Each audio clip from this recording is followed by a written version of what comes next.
There are lots of secrets hidden on US dollar bills.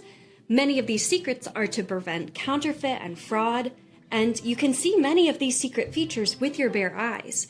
For example, there are 13 stars above this eagle, 13 vertical stripes on the shield, 13 leaves and 13 fruits on the olive branch, all representing the original 13 colonies of the United States. To reveal some of the more complex details, all we need is a drop of water. The water droplet has magnified our view, revealing an intricate pattern on the border. This bill is looking pretty legitimate to me, but there's another test we can perform with a little help from the magnifying lens in a microscope from Dr. Tom Follin's lab. At this magnification, we can see the teeny tiny blue and red threads, indicating that this is indeed a real dollar.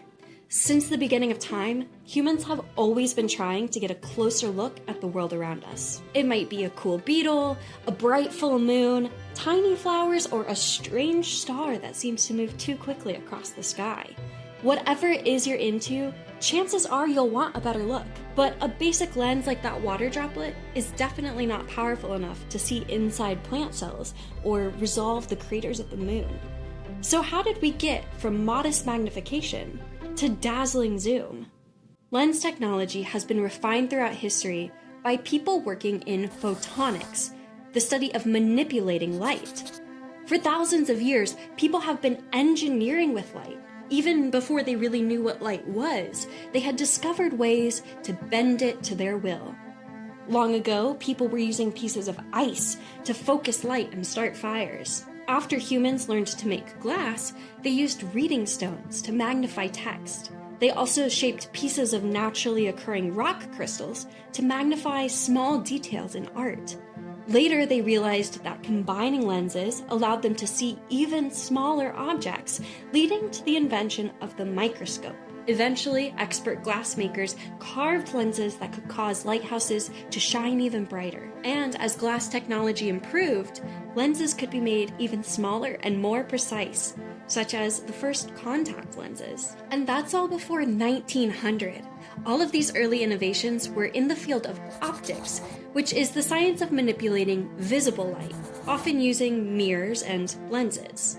But not all light is visible, so the field of photonics is a bit broader and encompasses modern technology like lasers, fiber optic cables, and so much more.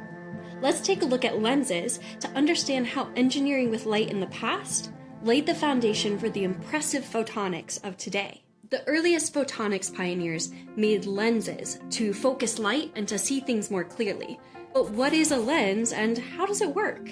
Well, what do all lens materials have in common? They're all clear enough to let light pass through them. But being a clear material isn't enough. A flat material won't magnify anything at all. Besides being clear, lenses also have another thing in common. They all have curved surfaces. The curved surface of a lens bends the light, and the exact shape of the curve causes it to bend in a specific way.